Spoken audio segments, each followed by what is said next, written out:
अस्सलाम वालेकुम जी। पाकिस्तान के क्रिकेट शौकीन के लिए ब्रेकिंग न्यूज है कि पीसीबी ने पाकिस्तान क्रिकेट टीम के खिलाड़ियों के लिए न्यू सेंट्रल कॉन्ट्रैक्ट का ऐलान कर दिया है। पाकिस्तान के 3 सीनियर खिलाड़ी जिनके हवाले से यह कहा जा रहा था कि शायद उनको ए कैटेगरी से निकाल दिया जाएगा, इसके हवाले से बड़ी खबर आपके साथ शेयर करने वाला हूं। इसके अलावा पाकिस्तान क्रिकेट बोर्ड ने कुछ खिलाड़ियों को ए कैटेगरी में प्रमोट किया है, उनके हवाले से भी आपको बताऊंगा। और कुछ खिलाड़ियों को सेंट्रल कॉन्ट्रैक्ट ना देने का फैसला भी किया गया है, इसके बारे में भी पूरी तफसील आपके साथ शेयर करूंगा। आगे बढ़ने से पहले जल्दी से चैनल को सब्सक्राइब और वीडियो को लाइक कर दें। तो नाजरीन, पाकिस्तान क्रिकेट बोर्ड के चेयरमैन मोहसिन नकवी ने सर्जरी करने का ऐलान किया था और अब उस सर्जरी का आगाज हो चुका है, क्योंकि पाकिस्तान क्रिकेट बोर्ड ने न्यू सेंट्रल कॉन्ट्रैक्ट जारी कर दिया है, जिसमें कुछ खिलाड़ियों से सेंट्रल कॉन्ट्रैक्ट छीना गया है तो कुछ खिलाड़ियों को ए कैटेगरी में प्रमोट किया गया है। इसके हवाले से अगर बात की जाए तो सबसे पहले ए कैटेगरी की बात करेंगे।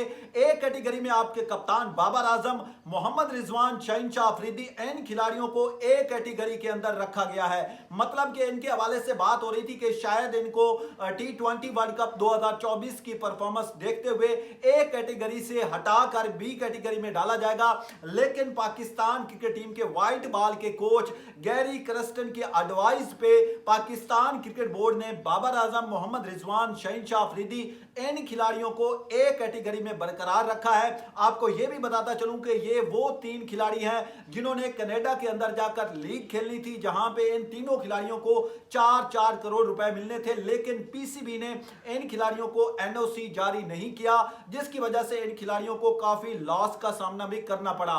तो अब पाकिस्तान क्रिकेट बोर्ड ने इन तीनों खिलाड़ियों को ए कैटेगरी में रखा है। याद रहे कि पाकिस्तान क्रिकेट टीम के व्हाइट बॉल के कोच गैरी करस्टन के कहने पर पीसीबी ने शहनशाह अफरीदी, मोहम्मद रिजवान और बाबर आजम को ए कैटेगरी में रखा है। हालांकि अजहर महमूद जो कि बॉलिंग कोच है, उन्होंने कहा था कि इन तीनों खिलाड़ियों को बी कैटेगरी में रखा जाएगा, लेकिन गैरी करस्टन ने इन तीनों खिलाड़ियों की सिफारिश की है, जिसके बाद इन तीनों खिलाड़ियों को ए कैटेगरी के अंदर रखा गया है। अब बात करते हैं बी कैटेगरी की। तो यहां पे मैं आपको एक ब्रेकिंग न्यूज दे दूं कि पाकिस्तान क्रिकेट टीम के माया नाज फास्ट बॉलर नसीम शाह, जो कि हर मुश्किल वक्त में पाकिस्तान क्रिकेट टीम के काम आते हैं, उनको पहली दफा पीसीबी ने बी कैटेगरी से प्रमोट करके ए कैटेगरी में रख दिया है। नसीम शाह जो है उनको सेंट्रल कॉन्ट्रैक्ट के अंदर ए कैटेगरी में रखा गया है। इसके अलावा अगर बात की जाए बी कैटेगरी की, तो बी कैटेगरी के अंदर आपके फखर जमान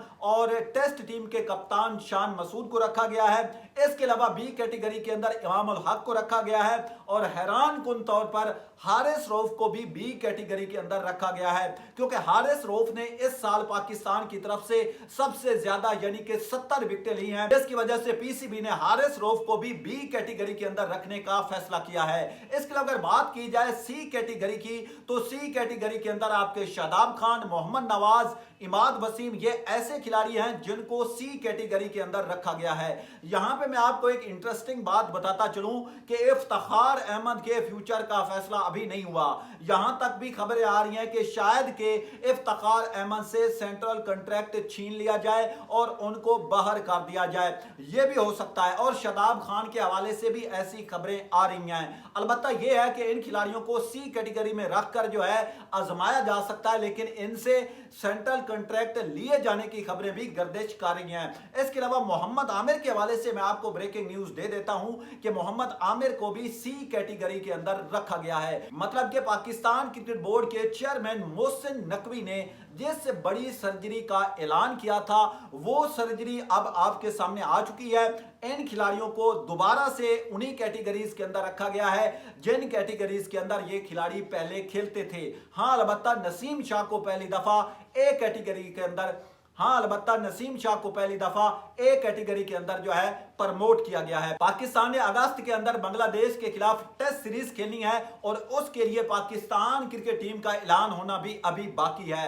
कुल मिलाकर बात की जाए तो बाबर आजम, मोहम्मद रिजवान और शहनशाह अफरीदी को माफी दे दी गई है, क्योंकि इन तीनों खिलाड़ियों के सर के ऊपर तलवार लटक रही थी सर्जरी की, लेकिन चूंकि इन तीनों खिलाड़ियों को कनाडा के अंदर लीग नहीं खेलने दी गई और इनको वहां से 4-4 करोड़ रुपए का नुकसान हुआ, जिसकी वजह से अब पीसीबी ने इन तीनों खिलाड़ियों को ए कैटेगरी के अंदर रखा है। आपके ख्याल में पाकिस्तान के बाकी खिलाड़ियों में से किस किस खिलाड़ी को ए या बी कैटेगरी में होना चाहिए? अपनी राय का इजहार कमेंट बॉक्स में आपने जरूर करना है। मिलेंगे नेक्स्ट वीडियो में, तब तक के लिए अपने होस्ट मोहम्मद अल्ताफ सियाल को इजाजत दीजिए। खुदा हाफिज।